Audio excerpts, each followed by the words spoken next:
ጤና ይስጥልን የሁለገብ ሐሳቦች ቤተሰቦች እንደምን አላችሁ?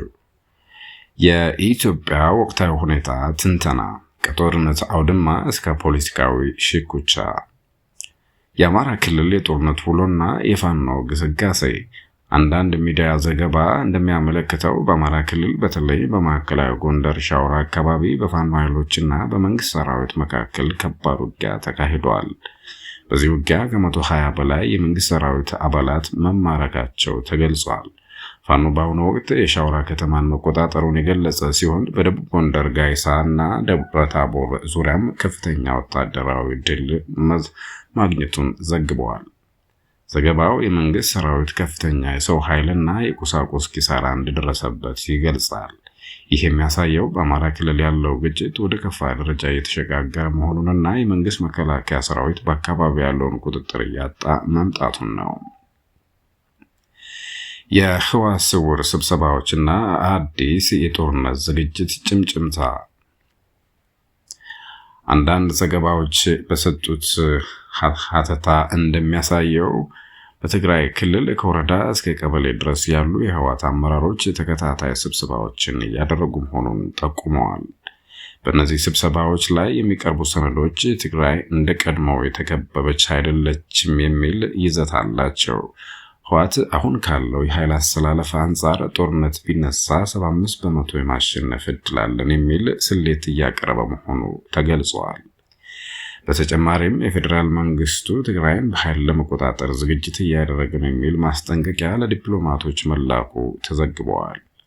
ይህ በትግራይና በፌዴራል መንግስት መካከል ያለው ግንኙነት አሁንም በጥርጣሬና በጦርነት ጥላ ስር መሆኑን ያሳያል። ጠቅላይ ሚኒስትር አብይ አህመድ ወታደራዊ ንግግርና የባህር በር ፍላጎት። ጠቅላይ ሚኒስትር አብይ አህመድ በሐዋሳ ስቴዲየም ባደረጉት ንግግር ኢትዮጵያ ከሶማሊያ እስከ ምጽዋ ያለውን የቀጠና የሽብር ስጋት የሚከላከል ታላቅ የልሂቃን ጦር መገንባቷን ገልጸዋል። ጠቅላይ ሚኒስትሩ ተወደደም ተጠላም የባህር በር ይኖረናል የሚለውን ንግግራቸውን ደጋግመውታል።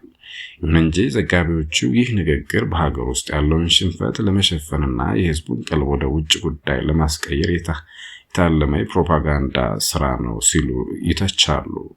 በተለይም የአሰብን ወደብ የያዘ የኢትዮጵያ ካርታ በስቴዲየሙ መታየቱ ከኤርትራ ጋር ያለውን ውጥረት ይበልጥ የሚያከረው መሆኑ ተመላክቷል። የፕሮፌሰር ሕዝቅኤል ጋቢሳ ትንተና የአብይ አህመድ ቲያትራዊ ፖለቲካ ይላል። በኢትዮ ፎረም በኩል የቀረበው የፕሮፌሰር ሕዝቅኤል ጋቢሳ ትንተና ጠቅላይ ሚኒስትሩን በውሸትና በቲያትር ይከሳቸዋል። ፕሮፌሰሩ እንደሚሉት አብይ አህመድ በ2010 ዓ.ም ስልጣን ሲይዙ የገቡትን የዲሞክራሲ ቃል ኪዳን ወደ አምባገነናዊ ስርዓት ቀይረውታል። የሪፐብሊካን ጥበቃ ጦር አወቃቀርና የጄኔራል አሳምነው ጽጌ ግድያን እንደ ምሳሌ በማንሳት ጠቅላይ ሚኒስትሩ ስልጣናቸውን ለማጽናት ማንኛውንም ኃይል እርምጃ እንደሚጠቀሙ አብራርተዋል። ፕሮፌሰሩ የጠቅላይ ሚኒስትሩን ንግግር የፖለቲካ ቅጥፈት ሲሉ የገለጹ ሲሆን ይህም ከእውነት ጋር የማይገናኝ ነገር ግን ውጤት ላይ ብቻ ያተኮረ ነው ብለዋል። የኤርትራ ምላሽና የቀጠናው የደህንነት ስጋት። በኤርትራ በኩል የወጡ መረጃዎች እንደሚጠቁሙት ሀገሪቱ ከኢትዮጵያ ጋር ጦርነት ሊነሳ ይችላል በሚል ለቀረቡ ዓለም አቀፍ ሪፖርቶች ጥብቅ ምላሽ ሰጥታለች። የኤርትራ ማስታወቂያ ሚኒስትር የማነ ገብረ መስቀል ኢትዮጵያ የምታነሳው የሉዓላዊነትና የባህር በር ጥያቄ ከታሪክ ከህግ አኳያ ተቀባይነት የሌለው መሆኑን ገልጸዋል።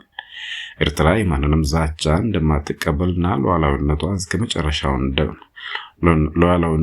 መጨረሻው እንደምትቆም አስታውቃለች። ይህ ሁኔታ በሁለቱ ሀገራት መካከል ያለው የሰላም ስምምነት መፍረሱንና የቀጠናው ጦርነት ስጋት ከፍ ማለቱን ያረጋግጣል።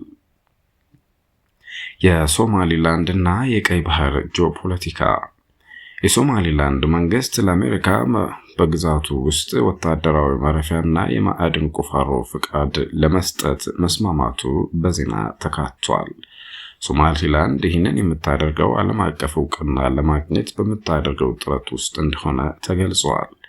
ይህ እርምጃ በሶማሊያ በኢትዮጵያና በሌሎች የቀይ ባህር አጎራባች ሀገራት መካከል ያለውን የኃይል ሚዛን ሊቀይር የሚችል ሲሆን በተለይም ኢትዮጵያ ከሶማሊላንድ ጋር የተፈራረመችው የባህር በር የመግቢያ ሰነድ ውጥረቱን ይበልጥ አባብሶታል።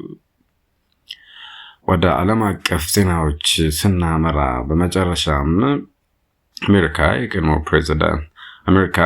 የአሜሪካ ፕሬዝዳንት ዶናልድ ትራምፕ የደህንነት ስጋትና ስለ ኢራን ፕሬዝዳንት ንግግር የዳሰሰ ሲሆን ይህም ዓለም አቀፋዊ አለመረጋጋት በኢትዮጵያ ላይ ያለውን ተጽዕኖ ፍንጭ ይሰጣል። በኢራንና በአሜሪካ መካከል ያለው ውጥረት እንዲሁም የትራምፕ ዳግም ወደ ስልጣን የመምጣት ተንኮል በኢትዮጵያ የውስጥ ፖለቲካና በቀጠናዊ ግንኙነቶች ላይ የራሱ የሆነ አሻራ አኑሯል ተብሏል። ማጠቃለያ ኢትዮጵያ በአሁኑ ወቅት በከፍተኛው የውስጥ ጦርነት፣ በአማራ ክልል በፖለቲካዊ አመራር መተማመን ማጣትና በከባድ የቀጠናዊ ጦርነት ስጋት ውስጥ መሆኗን በዝርዝር ያሳያል። የመንግስት መከላከያ ሰራዊት በፋኖ ኃይሎች እየተሸነፈ መሆኑና ህወሓት አዲስ የጦርነት ዝግጅት እያደረገ መሆኑ ሀገሪቱን ወደማያልቅ ቀውስ ውስጥ ሊከታት እንደሚችል ትንተናው ያመለክታል።